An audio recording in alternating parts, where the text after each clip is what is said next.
네, 안녕하십니까. 금융일실 위지원 실장입니다. 은행, 저축은행, 보험, 증권, 카드 캐피탈 총 6개 업권에 대한 금리 영향 분석과 카드 캐피탈에 대한 금리 시나리오 분석 결과를 말씀드리겠습니다. 금리는 금융회사의 이자 손익과 건전성에 동시에 영향을 미칩니다. 저희는 현재 시점을 금리 상승으로 인한 이자 손익 영향보다는 차주의 원리금 상환 부담 증가에 집중해야 할 시기로 인식하고 있습니다. 장기 위주로 금리가 상승한 작년 상반기까지는 차주의 원리금 상환 부담에 미치는 영향이 비교적 크지 않았지만 작년 하반기 이후의 금리 상승은 큰 폭의 단기 금리 상승을 동반하고 있어 차주 이자 비용 증가와 직결되기 때문입니다. 직접적인 이자 비용 부담 외에도 자산 가치 변동성 확대로 인한 건전성 저하 가능성도 우려되는 상황입니다. 그림은 2005년 이후 은행의 대출금리와 대손비용의 관계를 분석해 본 결과인데요. 과거 3차례 이루어진 금리 상승 시기에 모두 대손비용이 우상향하는 패턴을 보여주고 있습니다. 특히 완만하게 이루어지는 경우가 아닌 속도가 빠르고 폭이 클 경우 대손 부담에 미치는 영향이 상대적으로 크게 나타나는데요. 최근 금리 흐름의 특징은 상승폭이 크고 상승률도 높다는 점입니다. 이 그림은 기준금리와 은행 대출금리 각각에 대해 직전 6개월 전 대비 금리 변동폭과 변동률을 보여주고 있습니다. 지난 8월부터 시작된 단기금리 상승의 경우 상승폭은 글로벌 금융위기 이후 가장 컸고 상승률은 2000년 이후 가장 높은 것으로 나타났습니다. 절대적인 금리 수준은 아직 역사적으로는 높지 않지만 0%대의 낮은 수준에서 빠른 상승이 이루어진 상황으로 빠르게 늘어난 부채 규모를 감안할 때 단기간 내 차주 이자 비용 부담은 크게 증가한 것으로 분석하고 있습니다. 은행은 수익성에 긍정적 영향이 예상됩니다. 예대금리 차가 확대되기 때문인데요. 메커니즘을 간단히 말씀드리면 원화 대출의 약 70에서 80%가 금리 감흥자산으로 구성되기 때문에 대출금리는 금리 상승을 빠르게 반영하고 있습니다. 작년 8월과 11월 이루어진 두 차례의 기준금리 인상 전후에 예금기관의 신규 대출금리는 약 50bp 상승해서 기준금리 인상을 즉각적으로 반영했습니다. 반면 수신금리는 거의 고정금리로 반응 속도가 상대적으로 느리기 때문에 금리 상승이 지속된다면 예대금리 차는 당분간 확대될 것으로 예상합니다. 예대금리 차에는 금리 요인 외에도 성장 전략이나 정책이 큰 영향을 미칩니다. 가계대출에 대한 강한 대출 규제로 가계대출 성장 요인은 낮아지고 기업 여신 경쟁은 치열해지면서 가계부문 예대금리 차는 기업 부문보다 더 크게 개선된 상황입니다. 차기 정부의 대선 공약인 LTV 규제 완화, 은행 예대금리차 공시 제도 등 정책 영향이 은행의 성장 전략과 경쟁 구도에 미치는 영향을 모니터링해야 할 것으로 보고 있습니다. 은행의 경우 코로나 관련 여신 등에 대해 올해 4분기에만 약 8,800억 원의 추가적인 준비금을 적립할 예정인 것으로 파악되고 있는데요. 대손 충당금이 아닌 준비금 적립으로 이루어지는 부분이지만 코로나 시기에도 중소기업이나 개인 사업자에 대한 담보보증 비중 관리나 충당금 커버리지 확대 등 비교적 대비가 이루어지고 있어서 대손 관련 부담의 급격한 상승 가능성은 높지 않다고 판단하고 있습니다. 저축은행은 은행과 정반대입니다. 금리가 상승할 때 예대금리차가 축소되고 수익성이 저하됩니다. 여신과 수신 모두 고정금리 위주의 비슷한 금리 구조를 보이지만 예금 만기가 대출보다 짧아 더 빨리 오르기 때문입니다. 금리 요인 외에도 상한금리 인하, 중금리 대출 확대 등 정책 영향으로 실제 수익성에 미치는 효과는 금리 영향보다 클 것으로 보고 있습니다. 대손 부담에 있어서도 다소 취약한 상태로 판단합니다. 저축은행은 2020년과 2021년에 약 20%가 넘는 높은 대출 성장을 보였습니다. 업권 자체 규모가 작기는 하지만 어느 업권에서도 볼 수 없는 매우 빠르고 큰 폭의 성장입니다. 두 번째로 중저 신용자가 많고 다중채무자 비중도 높습니다. 오른쪽 그림은 예금보험공사 자료인데요. 저축은행 차주 중 1금융권 신용대출을 동시에 보유한 다중채무자 비중은 감소하는 반면 이 금융권 신용 대출만을 보유한 차주 비중은 증가하고 있는데 특히 코로나 이후 두드러진 특징입니다. 대출이 빠르게 증가하는 가운데 1금융권 접근이 어려운 다중채무자의 유입이 빠르게 증가하고 있는 점은 조금 우려할 만한 부분이라고 보고 있습니다. 대부업 계열을 비롯한 가계대출 취급 비중이 높은 저축은행의 경우 중금리 대출 확대로 인한 예대금리차 축소와 함께 빠른 대출 확대, 대부업 차주의 유입 영향 등에 따른 차주 건전성 저하 가능성이 혼재되어 나타나므로 이에 대한 모니터링이 필요한 상황입니다. 보험의 금리 영향은 이자 수익에 미치는 영향 외에도 빈번하게 이루어지는 채권 매각 이익의 효과를 동시에 고려해야 하는데요. 규모 면에서 채권 매각 이익 효과가 이자 수익 변동 효과를 압도합니다. 이자 수익 측면을 보면 금리 상승으로 자산 운용 수익률은 개선되겠지만 반영 속도는 느립니다. 자산의 대부분이 고정금리로 이루어져 있고 듀레이션을 감안한 채권 교체 매매 속도도 느리기 때문입니다. 제일 왼쪽 그림을 보시면 2021년 초부터 장기금리 상승세가 시작됐지만 3분기까지 운용자산 이익률은 여전히 하락 추세를 지속하고 있습니다. 대형사의 2차 역마진 관리 부담은 당분간 지속될 것으로 보고 있습니다. 채권 처분이익 감소가 수익성에 더 큰 영향을 미치는데 가운데 그림에서와 같이 손보와 생보의 금융자산 처분 이익은 전년 대비 각각 32%와 15% 정도 감소했습니다. 정리하면 금리 상승은 수익성의 긍정적 요인이지만 단기적으로는 보유원 개선 효과가 크지 않은 데다 금리 상승으로 인한 채권 처분이익 감소 영향이 크게 나타날 것으로 예상됩니다. 한편 대형사의 경우에는 변액보증 준비금 관련 변동성이 매우 크게 작용하는데요.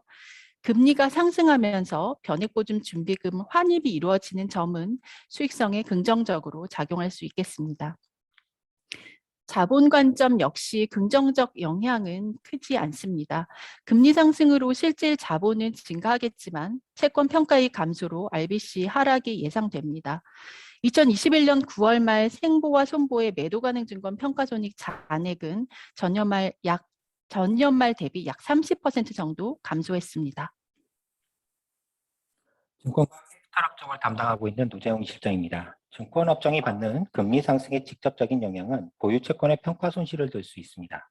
그러나 대부분 평가 손실은 금리 변동 시점 전후에 발생하고 일정 수준 안정화되면 축소되거나 이익이 계상되곤 합니다. 또한 다양한 형태의 해지 전략으로 평가 손실 규모를 제한하는 전략을 갖고 있는 하우스도 상당 부분 있어 수익성 저하의 영향은 업체별로 차별화되는 모습을 보입니다. 한편 금리 상승으로 위험 자산에 대한 투자 성향이 위축되고 시중 유동성이 회수되면서 주식 및 부동산 관련 업황 둔화로 투자 중개 및 IB 수익이 저하될 가능성이 존재합니다. 따라서 2021년보다 2022년의 영업 실적은 위축될 것으로 전망됩니다. 그럼에도 코로나 이전 대비 이익 누적과 자본 확충으로 증권사들의 영업 기반이 확대된 점을 감안할 때 코로나 이전보다는 양호한 실적을 시현할 것으로 전망됩니다. 수익성이 저하되는 과정에서 증권사들이 어떠한 위험 익스포저를 확대하고 어떻게 리스크 관리를 하는지가 향후 모니터링 포인트입니다. 또한 부동산 관련 규제의 변화 양상에 따라 부동산 PF 관련 업황이 영향받을 수 있어 이를 모니터링하고 있습니다. 신용카드의 경우 금리 상승은 수익성에 부정적입니다. 차입금의 대부분이 시장 조달로 구성되어 있어 금리 상승에 따라 이자 비용이 즉각적으로 증가하는 반면 운용자산의 경우 시장 영향보다는 정책이나 경쟁 영향을 더 크게 받기 때문에 금리 상승에 보다 비탄력적으로 반응합니다. 과거 금리 인상 뒤에도 카드 대출 상품의 금리 상승이 거의 나타나지 않았던 점을 고려하면 이번에도 운용금리 인상 폭은 제한적일 것으로 전망합니다. 금리와 관련하여 모니터링할 부분은 조달 구조입니다. 10% 전후에 머물던 기업어음과 단기사채 조달 비중이 2021년 이후 빠르게 상승했습니다. 장기 CP 위주로 발행되고 있어 유동성 위험을 증가시키는 상황은 아니지만 금리 상승이 지속되는 수익성을 보완하기 위해 단기 발행 비중 확대로 이루어질 가능성이 있어 조달 구조 변화에 주목할 필요가 있습니다. 가맹점 수수료를 인하 금리 상승, 레버리지 규제 완화가 복합적으로 작용하는 상황에서 상대적으로 안정적으로 관리됐던 조달 구조의 안정성이 지속되는지에 대해 모니터링하고 있습니다. 캐피탈사 운용자산은 대부분 고정금리로 구성되어 있으며 최근 타 금융업권과의 경쟁 강도 심화로 조달금리 상승분을 영업자산에 전가하기 어려운 상황입니다. 또한 캐피탈사 차주대의 낮은 신용도를 감안할 때 빠른 금리 인상으로 대손 비용 확대가 우려됩니다. 실제로 2017년 금리 인상기에 대손 부담률이 늘어난 바 있습니다. 금리 인상은 수익성 외에도 조달 구조에도 영향을 미칩니다. 우측 그래프를 보시면 금리 변동 시기에 순발행액이 크게 감소한 것을 확인할 수 있습니다. 이러한 영향은 상대적으로 회사채 수요 기반이 취약한 A급 이하 중소형사에 집중될 것으로 보고 있습니다. 중소형사의 경우 장단기 금리 스프레드가 확대되면 조달 비용을 낮추고 싶고 회사채 투자 수요가 감소됨으로써 차익 만기가 단기화될 가능성도 높은 편입니다. 향후 금리가 수익성과 조달 구조에 미치는 영향에 대해 모니터링할 예정입니다. 유지연 실장님, 신용카드에 대한 금리 시나리오 결과 설명 부탁드리겠습니다. 금리 시나리오 분석 결과입니다. 금리 가정은 베이스 시나리오를 기준으로 올해 2번의 추가적인 금리 인상이 이루어지고 2023년 한 차례 더 금리가 인상되는 상황을 가정했습니다. 저희는 기업 부문과 달리 기준금리 인상이 조달금리에 즉각 반영되기 때문에 올해 1월까지의 금리 인상분은 이미 조달금리에 반영되었다고 보았고, 따라서 향후 예상되는 금리 인상으로 인해 추가적으로 늘어나는 이자 비용이 어느 정도인지를 추정했습니다. 베이스 시나리오에서 금리 상승에 따라 증가하는 카드사 이자 비용은 2022년에 약 0.2조 원, 2023년 약 0.5조 원으로 이는 2년 동안 금리 인상 기조가 지속될 경우 2021년 세전이익의 약 13% 정도가 감소한다는 의미로 해석될 수 있습니다. 2021년 이익이 아닌 과거 3개년 세전이익을 기준으로 계산하면 세전이익의 약 22%가 감소하는 수치입니다.